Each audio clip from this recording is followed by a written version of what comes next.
नमस्कार बच्चों, मैं विश्वजीत सर सारांश एकेडमी में आपका स्वागत करता हूं। आज जैसा कि आप जानते हैं त्रिकोणमिति क्लास 10 की क्लासेस चल रही हैं। इसमें मैंने 4 वीडियो त्रिकोणमिति के 4 पार्ट अपलोड कर चुके हैं। कृपया करके उसको जाके पहले देखिए। उसको देखने के बाद जब आप इस टॉपिक पर आएंगे तो और ज़्यादा अच्छे से समझ में आएंगे। हालांकि यहाँ से त्रिकोणमिति की एक्चुअल स्टार्टिंग हो रही है, तो अगर आप बेसिकली थोड़ी बहुत भी जानते होंगे तो आप त्रिकोणमिति के टॉपिक को पकड़ लेंगे। बच्चे, जैसा कि मैंने आपको बताया है कि त्रिकोणमिति बोर्ड में मार्क्स के नज़रिए से काफ़ी अच्छा वेटेज देता है और आगे आप मैथमेटिकली जब तक पढ़ाई करेंगे, चाहे गणित ले ना ले, लेकिन आगे की पढ़ाई में ये काफ़ी हेल्पफुल होता है, क्योंकि 11, 12 वगैरह में जब आप जाते हैं आगे की क्लास में काफ़ी हेल्पफुल चैप्टर के तौर पे ये आता है। तो बच्चे, आइए स्टार्ट करते हैं आज की वीडियो। आज की वीडियो में हम आपको ट्रिग्नोमेट्री का एक्चुअल इंट्रोडक्शन देंगे। तो चलिए आइए देखते हैं, ध्यान देते हैं। सबसे पहले, जैसा कि मैंने पीछे की क्लास में आपको बताया है कि त्रिकोणमिति किसी त्रिभुज में उसकी भुजाओं और कोण के बीच के संबंध को बताता है।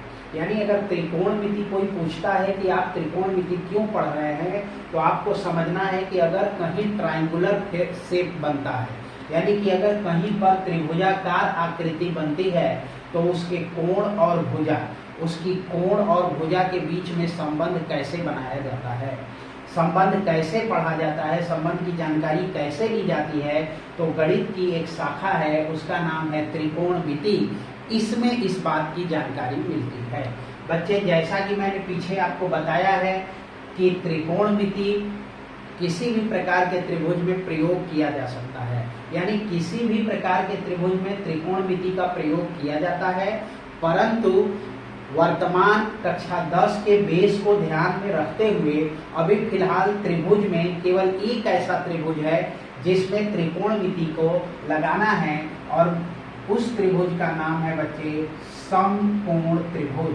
आप लोग ध्यान रखिएगा, वर्तमान समय में समकोण त्रिभुज में ही त्रिकोणमिति का नियम लगाना है। लेकिन इसका ये मतलब नहीं है कि केवल समकोण त्रिभुज में ही ट्रिग्नोमेट्री लगता है। देखिए बच्चे, अभी आपके सामने जितने प्रश्न आएंगे आपको केवल और केवल उसमें समकोण त्रिभुज का प्रयोग करना है। तो कभी कभी दिमाग में ये बन जाता है कि केवल समकोण त्रिभुज में ही त्रिकोणमिति लगाया जाता है, परंतु ऐसा नहीं है।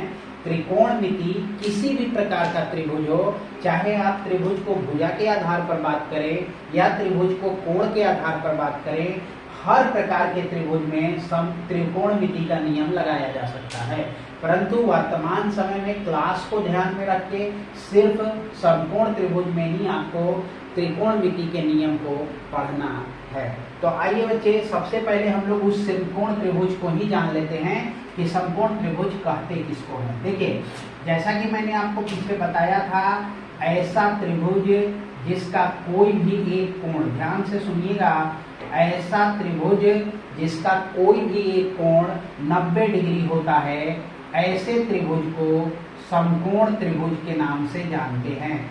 जैसा कि आप देख रहे हैं बच्चे, ये सिंबल होता है। अगर किसी फिगर में इस प्रकार का सिंबल आपको दिख जाए तो आप अपने से समझ जाना कि वहां 90 डिग्री का कोण बनेगा, और अगर वो त्रिभुज है तो 100% वहां समकोण त्रिभुज ही बनेगा, क्योंकि समकोण त्रिभुज उसी को कहा जाता है जिसका एक कोण 90 डिग्री होता है। देखिए, मैंने आपको पीछे भी बताया था कि अगर 90 डिग्री आ गया तो उसी को लंबवत बोलते हैं। अगर आप लंबवत बोल रहे हैं, इसका मतलब एक रेखा दूसरी रेखा पर लंब होती है। देखिए, एक ये रेखा आपको दिखाई दे रही है AB, और आप इसी के ऊपर एक BC को देख रहे होंगे, यानी आप ये कह सकेंगे कि AB के ऊपर लंब है कौन? BC। पीछे मैंने आपको समझाया था बच्चे कि ये जो सिंबल है ये लंब दिखाने का एक तरीका है। इसको पढ़ा भी इसी तरह जाता है, AB लंब है BC पर, AB परपेंडिकुलर टू BC, क्योंकि लंब को इंग्लिश में परपेंडिकुलर ही बोला जाता है। तो AB भुजा पर BC लंब है और जहां लंब है यानी वहां 90 डिग्री का कोण बनेगा। और अगर किसी त्रिभुज में एक कोण 90 डिग्री बन गया, इसका मतलब ये त्रिभुज समकोण त्रिभुज के नाम से जाना जाएगा। बच्चे गणित में इसको चूहा बोला जाता है, राइट बोला जाता है, राइट एंगल ट्राइंगल। क्योंकि बच्चे आप चाहे फिजिक्स पढ़ रहे हो, चाहे साइंस से संबंधित कुछ भी पढ़ रहे हो, ये कहीं भी आ जाता है।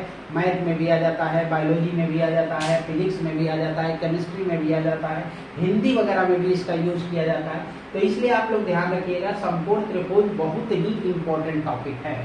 आइए हम इस समकोण त्रिभुज के बारे में कुछ चीजें जान लेते हैं बच्चे।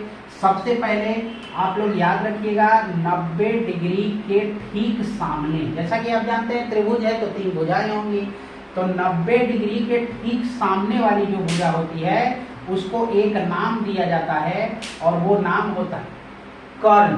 ध्यान रखिएगा, उसका नाम होता है कर्ण और वो हमेशा 90 डिग्री के सामने होगा। 90 डिग्री के ठीक सामने वाला कोण कर्ण होता है, जिसको हम लोग इंग्लिश में हाइपोटेनस के नाम से जानते हैं, जिसको हम लोग इंग्लिश में हाइपोटेनस के नाम से जानते हैं। बच्चे ध्यान दीजिएगा, 90 के ठीक सामने वाली भुजा कर्ण होती है और ये भी आपको ध्यान रखना है कि समकोण त्रिभुज में सबसे बड़ी भुजा ये कर्ण ही होता है। यानी समकोण त्रिभुज में इससे बड़ी भुजा कोई दूसरी नहीं हो सकती है। यानी कर्ण का मान हमेशा बड़ा रहेगा। ऐसा किसी भी कंडीशन में नहीं हो सकता है कि अगर वो समकोण त्रिभुज हो तो कर्ण का मान किसी अदर भुजा से छोटा आ जाए। तो बच्चे ध्यान रखिएगा, 90 डिग्री के ठीक सामने जो भुजा पड़ी वही कर्ण के नाम से जाना जाएगा। इंग्लिश में इसे हाइपोटेनस कहते हैं और ये इस त्रिभुज में सबसे बड़ी भुजा होती है।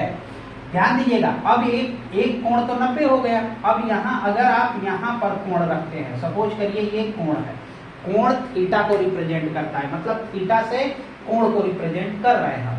तो अगर मान लीजिए बच्चे आपने कोण, क्योंकि अगर एक 90 डिग्री हो गया